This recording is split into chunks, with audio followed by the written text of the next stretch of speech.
कुरान में इसका जिक्र है सूरह अंबिया में सूरह नंबर 21 आयत नंबर 32 में कि अल्लाह सुब्हानहू व तआला ने आसमान को एक महफूज छत बनाया और प्रोटेक्टेड सीलिंग। हजारों साल पहले जब लोग रात को तारों भरा आसमान देखते थे तो उन्हें आसमान छत जैसा लगता था। कुरान में आसमान को कई जगह छत लिखा गया है। वो खुद ही कह रहा है कि पहले लोगों को लगता था। तो अगर पहले लोगों को बंदा बताए कि हाँ स्टार्स है जो हाइड्रोजन एंड हीलियम के बने हैं या ब्लैक होल बन सकता है, यार जो देहाती बंदा है, एक जो बेडुइन है, वो इस तरह की डिटेल्ड साइंस की पॉइंट देख के उसको समझ नहीं आएगी। लेकिन दोस्तों जहां तक साइंस की बात है, आसमान तो कोई चीज ही नहीं है। आसमान तो एक स्पेस है। जैसे धरती अगर गोल है, देखिए ये धरती अगर गोल है तो धरती के ऊपर हिस्से में भी आबादी है और देश बसे हुए हैं, नीचे भी आबादी है, देश बसे हुए हैं, इधर भी आबादी है और देश बसे हुए हैं, इधर भी आबादी है और देश बसे हुए हैं। तो जिन लोगों का घर होगा वो इधर उल्टे दिशा में होगा, इधर उल्टे दिशा में होगा, इधर उल्टे दिशा में, इधर उल्टे दिशा में।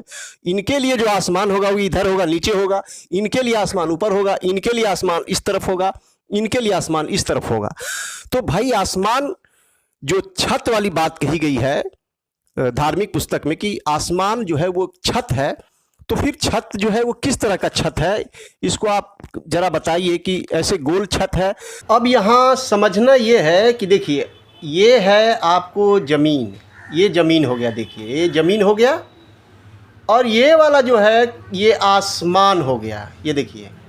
तो ये देखिए ये आसमान, ये छत, और ये हो गया ज़मीन। इस पे देखिए ये आदमी खड़ा है, ये आसमान छत, जिसे कुरान में छत बताया गया, आसमान को छत बताया गया। फिर देखिए ये आदमी इधर से ऐसे खड़ा है, इसके उल्टे दिशा में ये आदमी खड़ा है, फिर इसके लिए ये आसमान है, इसके लिए छत है, इसके लिए ये आसमान है, इसके लिए छत है। मैंने सभी आदमी जो है ना वो उल्टे दिशा में है, मतलब सर है आसमान की तरफ और पैर है ज़मीन की तरफ। देखिए चारों का। अब यहाँ पर देखना ये है कि ये जो छत जो है, ये छत जो है ये गोल छत है। देखिए चारों साइड से ये चारों साइड से ये गोल छत है आपको, ठीक है। तो यहाँ पर देखना ये है कि ये जो आसमान जो गोल है ये चारों साइड से, तो इसके अंदर है ज़मीन। तो फिर वो जो सूरह अंबिया वाली जो आयत नंबर 30 है, जिसमें जाकिर नाइक जो है वो बिग बैंग की बात करते हैं कि अल्लाह ताला ने ज़मीन और आसमान को अलग किया, तो फिर कैसे अलग होगा? ये तो गोल छत है, ये चारों साइड से गोल छत है और इसके बीच में धरती है, पैकअप है। अल्लाह सुब्हानहू व तआला फरमाते हैं कुरान मजीद में सूरह अंबिया में सूरह नंबर 21 आयत नंबर 30 में, अवलम यरल लज़ीना कफरू, क्या वो काफिर नहीं देखते अन्ना समावाति वल अर्द कानत रत्कन फतकनहुमा, कि हमारी कायनात आसमान और ज़मीन जुड़े हुए थे और हमने इन्हें अलग किया। ये जो बिग बैंग आज की साइंस कहती है वो कुरान मजीद में 1400 साल पहले लिखा गया है कि हमारी ज़मीन और आसमान, हमारी कायनात एक थे और फिर अल्लाह ने इन्हें जुदा किया। ये चारों साइड से गोल छत है और इसके बीच में धरती है, पैकअप है। मतलब जैसे अंडा जो होता है, अंडा आप अंडा अगर खाए होंगे या उसके ऊपरी खोल को हटाएंगे तो फिर सफ़ेद रंग का जर्दी निकलेगा, फिर उसके अंदर पीला रंग का जो हिस्सा होगा वो तो अंडा के अंदर रहता है। तो वो फिर अलग कैसे होगा, ज़रा बता दीजिए। आसमान से ज़मीन अलग कैसे हो गया? ज़मीन तो अंदर है, पेट के अंदर, और चारों साइड से आसमान है जिसको छत बताया जा रहा है। तो किस तरह का छत? हाँ, यहाँ पर देखना ये है कि यदि देखिए ज़मीन अगर चपटी है और ये आसमान ऊपर, तो इसको अलग किया जा सकता है। तो ज़मीन चपटी अगर है तो आसमान ऊपर में रहेगा, छत की तरह, छत की तरह रहेगा। जैसे किसी मकान में जो छत होता है, देखिए जैसे ये सीलिंग है, मकान का छत है, तो उस तरह से ये छत जो अगर है अलग से छत रहेगा तो जाहिर सी बात है वो ज़मीन जो होगा वो चपटा ज़मीन होगा, तो उसके ऊपर छत का कॉन्सेप्ट आएगा। बट यहाँ पर जो है अगर गोल ज़मीन यदि गोल है तो देखिए ये आदमी ज़मीन पर है लेकिन इसका सर जो है वो आसमान की तरफ है, फिर ये बंदा जो है ये ज़मीन पर टिका हुआ है, फिर इसका आसमान छत की तरफ है, फिर ये बंदा जो है देखिए सभी जो बंदे हैं ये उल्टे दिशा में खड़े, जिनके इनके लिए छत ये है, इनके लिए छत ये है, इनके लिए छत है, इनके लिए छत है। ज़मीन गोल है, ये चारों साइड से आसमान है। तो भाई ये आसमान के बीच में ये ज़मीन है, ये छत है, तो ये ज़मीन बीच में है, तो फिर ये आसमान और ज़मीन अलग कैसे हुआ? सूरह अंबिया में जो doctor Zakir Naik big bang लाते हैं कि आसमान और ज़मीन को अल्लाह ने जुदा जुदा कर दिया। अब यहाँ पर अगर देखा जाए तो ये वाली जो आयत है बिग बैंग जिसे साबित करते हैं डॉक्टर जाकिर नाइक, ये तो फिर यहाँ पर तो विरोधाभास है।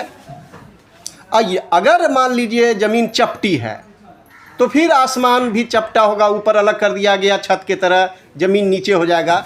जाहिर सी बात है कि छत भी चपटा होगा और चौड़ा होगा, चौड़ा होगा छत और चपटा होगा, क्योंकि ज़मीन भी चपटी चौड़ी होगी। तो इसमें छत का कॉन्सेप्ट आ सकता है, अलग करने का भी कॉन्सेप्ट आ सकता है। बट इसमें कैसे अलग करेंगे?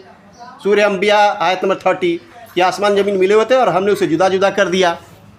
अब यहाँ पर एक मज़ेदार बात ये भी है कि डॉक्टर जाकिर नाइक दहा वर्ड लाते हैं कि दहा वर्ड से कुरान में ज़मीन जो है वो गोल साबित होती है। दहा वर्ड से कुरान में ज़मीन गोल साबित होती है। तो फिर यहाँ पर ये तो अगर फिर ये सही है और ये फिर कॉन्सेप्ट सही जाता है, ये तो रॉन्ग हो जाता है। तो कुरान में आपस में कुछ आयतों से विरोधाभास है, इससे ये साफ पता चलता है। तो भाई आसमान जो छत वाली बात कही गई है धार्मिक पुस्तक में कि आसमान जो है वो छत है, तो फिर छत जो है वो किस तरह का छत है, इसको आप जरा बताइए कि ऐसे गोल छत है।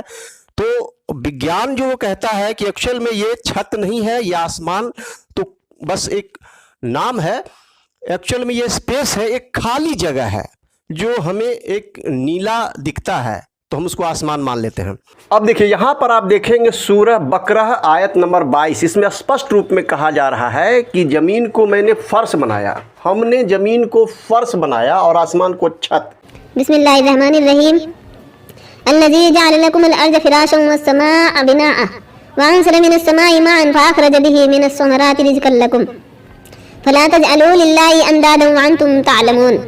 जिसने तुम्हारे लिए ज़मीन को फर्श और आसमान को छत बनाया और आसमान से पानी उतार कर उससे फल पैदा करके तुम्हें रोजी दी। यहाँ पर जो फर्श का मतलब क्या होता है कि जैसे मकान का एक फर्श होता है नीचे में और ऊपर छत होता है, तो ये जो कॉन्सेप्ट था, ये जो सोच थी, ये पुराने ज़माने में इसी तरह की लोगों की सोच थी कि ज़मीन जो है ना वो फ्लैट है यानी चपटी है और आसमान जो है छत की तरह है, सेलिंग। तो जब बाद में पता चला कि भाई मॉडर्न साइंस आने के बाद पता चला कि धरती जो है वो गोल है, तो जब धरती गोल होगा तो आसमान तो चारों साइड होगा ना धरती के, तो आसमान भी गोल होगा। तब आसमान भी गोल होगा यदि धरती गोल है, तो धरती यदि चपटी है तो आसमान चपटा होगा, ऊपर छत की तरह होगा, ये माना जा सकता है। आसमान यदि छत है तो धरती भी चपटी होगी, तभी आसमान छत होगा। अगर धरती गोल है तो आसमान छत कैसे होगा? आसमान तो गोल नुमा छत होगा, ऐसे होगा।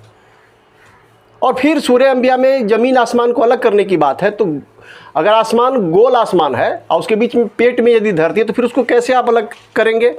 तो यहाँ विरोधाभास है।